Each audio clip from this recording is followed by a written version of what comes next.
Hello, everybody. Welcome to the Buckeye Weekly Podcast. I am Tony Gerdeman, here as always with Tom or Tom. How's it going?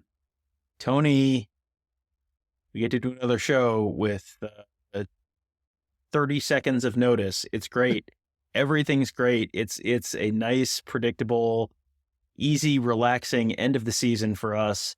Tony, hit the transfer portal siren. Do we? Oh, we don't have we need a transfer portal siren, and when we get one, you need to hit it. Tom, as you said that, just know I've gone and unknown to you, after we finish this up, while it is downloading, I will go ahead and grab a siren of some sort and put it in the sound, really annoying everybody, and especially as they are listening to this in the car. I hate when commercials have sirens, the radio commercials have sirens, and you're looking around like that. So I do apologize, but this was Tom's idea. As he said, he wanted the transfer portal siren. Or maybe, what if it's just like a fanciful person doing the woo, woo, woo? Oh, maybe I will just isolate the woo, woo, woo, and boom. Okay, pause, woo, woo, woo, and I will isolate that and grab that. So there you go. Transfer portal siren. Chip Trayanum just reported 5:30-ish on a Wednesday evening that he had jumped into the transfer portal. This was a guy, Tom, who did not walk on senior day for Ohio State. Seemed like he was going to be coming back, but leaving with one more year of eligibility now, entering the portal. Does this mean something to you? Is he looking for a starting job somewhere? Because it feels like to me next year's starting running back is either going to be Dallan Hayden or TreVeyon Henderson, if TreVeyon Henderson comes back. I never really saw Chip Trayanum as the starter next year. Maybe he didn't see that either, and so that's what this is about. It feels like that style of running back could have a role on the Ohio State team and could have a bigger role than he had this year. I think you saw them use that two-back look with him and have some success, especially towards the end of the season, but they didn't use it as much as they might have, I think based on the success that they had. There have been some rumors about TreVeyon Henderson potentially coming back. I think I looked at TreVeyon Henderson as, likely as good as gone. Maybe not Marvin Harrison Jr. level gone, but almost certainly it's a running back. It's played 3 years, had some injury issues. That generally the move for running backs is, if you're going to be a mid to high level pick, you go, because there's only so much tread on the tires, and the average career of a NFL running back is so short. I kind of wonder now, you've already seen Evan Pryor go in the portal. You've already seen Mayan Williams go to the NFL. So now you're down to 3 running backs from this year's roster: Dallan Hayden, TreVeyon Henderson, and Chip Trayanum. Chip Trayanum going into the portal, you would assume he's going to be one of the top 2 running backs on this team and probably get a bunch of carries. I am kind of wondering, my initial reaction is, I wonder what this means about TreVeyon Henderson. That's my immediate thought as well. TreVeyon Henderson played 9 games this year, has not been able to stay healthy since his freshman season. Perhaps he would like to put an entire season together where he is healthy and maximize his draft stock, because it's not like he's got a ton of carries in his career. 244 over the last 2 seasons, which is 60 more than he had as a true freshman in 2021 when he led the Buckeyes with 1,255 yards rushing. So these last 2 years have been a pretty light load for him. And obviously there's perhaps some feedback on what your draft position is, where they see you and what they would like to see more of. And so perhaps maybe this is all related. Chip Trayanum, 85 carries this year for 373 yards, 4.4 yards per carry. He is what he is, and what he did this year is not all that different than what he did at Arizona State in 2021 and 2020. Of course, 2022 with Ohio State came in as a linebacker and then had to move to running back because they lost so many guys to injury.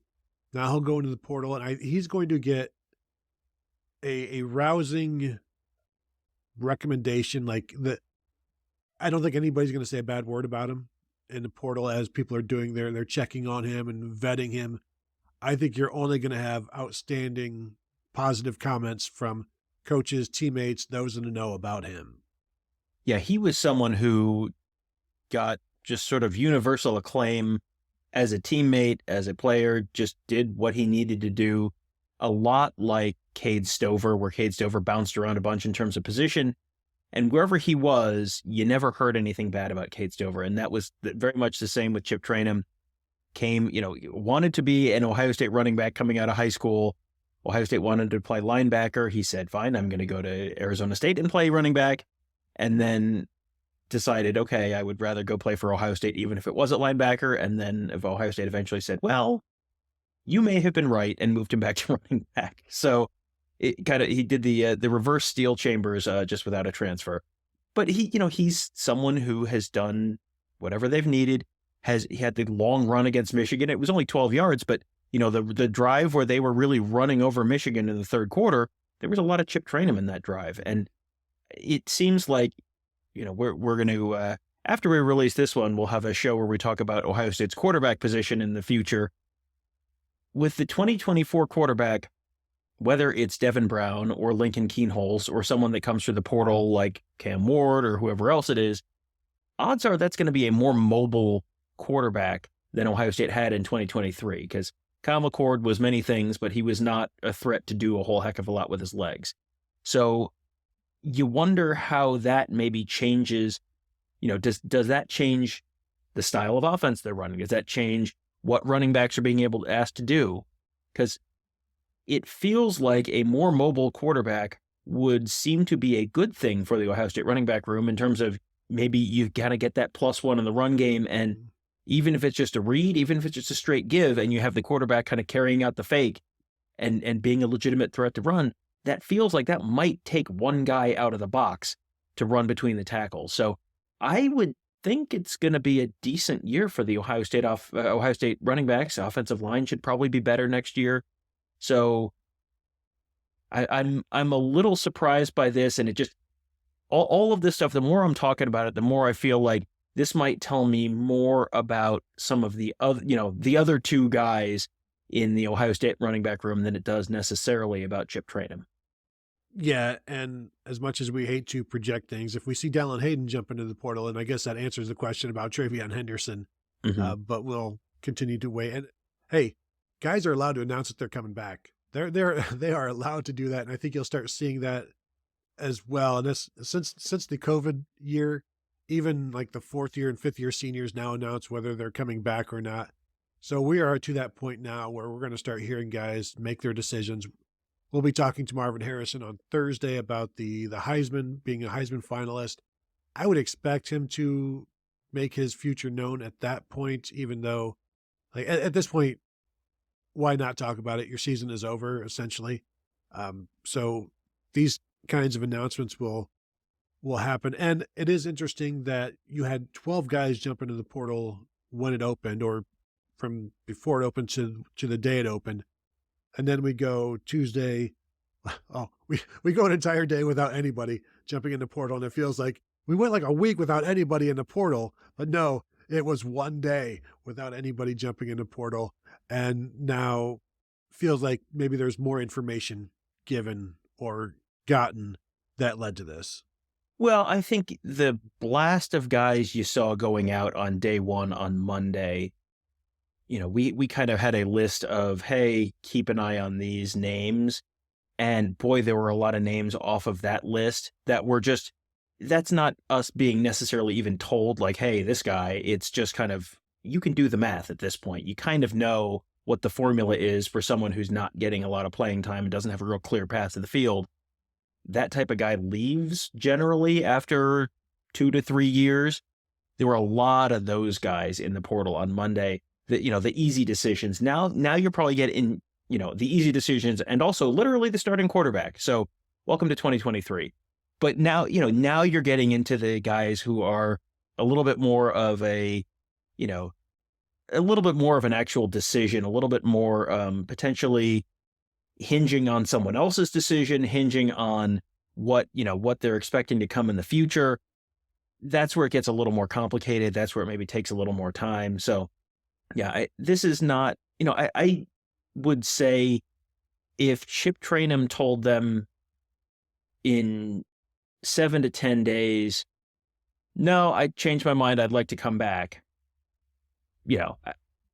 I don't think they'd say, no, we're good. The numbers are probably fine. This is not like you need to get someone out the door in order to hit some magic number in terms of scholarships or whatever.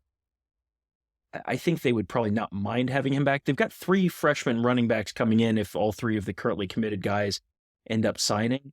And I know folks are very, very high on James Peoples as potentially being someone who could be an immediate impact guy. So, you're not in a desperate, dire straits, even if Trainum does leave, and maybe even if someone else leaves, but you're going from a deep, deep, deep running back room to a fairly thin running back room if you end up losing Trainum and someone else.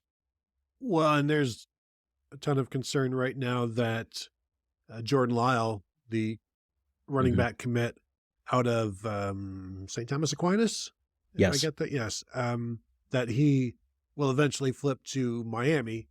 So then that would just leave you assuming TreVeyon Henderson comes back, which is a gigantic assumption at this point. But Dallan Hayden, perhaps Henderson, James Peoples and Sam Williams-Dixon, if they do lose Jordan Lyle. And so now that's one below the number that they would generally like to have. They generally want 5 running backs. And, not having that, do they then jump into the portal? Do they see if they can grab somebody, a high school guy?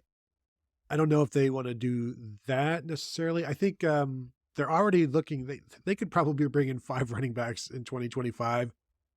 Not 5 together, but 5 different running backs, and they're probably at this point going to have to bring 2 or 3 in. So maybe you go and get somebody out of the portal who isn't necessarily looking to start. One name I'll throw out there, Tom, Jalen Lucas from Indiana jumped into the portal. A quick guy, but most importantly, Tom, a kickoff returner extraordinaire. This could be the guy that sets things off for the Ohio State special teams, assuming they actually want to do that. And boy, what a boon that would be for whoever is the next special teams, or perhaps the current special teams coordinator. But first, you would have to, let's go ahead and start returning some kicks. But that's an aside, Tom. But you might have to go to the portal. This is one of these times when in the back of my head, I'm going, the smartest thing I can say right now is, Tony, there's nothing that I can add that is either relevant or true. So, it wouldn't shock me either if Chip Trayanum came back, but I do feel like he's going to be looking for a larger role wherever he goes, and should be able to find it. He's from Ohio. He's a Midwest guy. Spent some time out west, obviously, at Arizona State. It'll be interesting to see where he ends up. And if at some point TreVeyon Henderson does say he's coming back, we should probably do an emergency show about that as well, because that is a pretty big deal that would be a pretty big deal for the Buckeyes. But as always, we are here maintaining the goings on the list. When people jump into the portal, we're going to be here to talk about it. Maybe when they say, at some point in time, when they're like, you know what, I'm not transferring, and then the non-transfer siren will go ahead and play that. I don't know. Tom, do a Australian siren so I can isolate this at 3, 2, 1. Isn't that just the sound of tires squealing? Don't we have lots and lots of that from our Wednesday night shows at the Woody? Feel like we've already got that. I think non-transfer has to be a bicycle horn, like the non-transfer bicycle horn. Awooga, awooga. I think that's got to be the move. The problem is I do need to isolate these things, but also we need to get this video up pretty quickly. So can't really do a whole bunch of editing, which is my specialty, doing not a whole bunch of editing. So that will then, unless Tom, you got anything else? No, let's get this up before something else happens. The transfer siren, the non-transfer bicycle horn. I mean, there's so much stuff that could possibly happen. We should get this up just before we have something else happen. Absolutely. So please go ahead and like this video if you have not yet. Please hit that thumbs up. Subscribe to the channel if you haven't yet, and hit the bell to be notified because, hey, there is constantly stuff going on. And since there is constantly stuff going on, you can find us at BuckeyeHuddle.com, talking about it there on the message board, writing about it, speculating, all of that stuff. And of course, all of the videos and the podcast that we have. Buckeyes Tomorrow Morning, Tom's Daily Show. Find that on all of your podcast platforms of choice. Subscribe to that. Give it a 5-star rating and review. But first, 5-star rating and review to this one first. And then, while you're there, go ahead and throw Tom some charity. He would appreciate it. So thank you all for tuning in, and we'll talk to you guys later.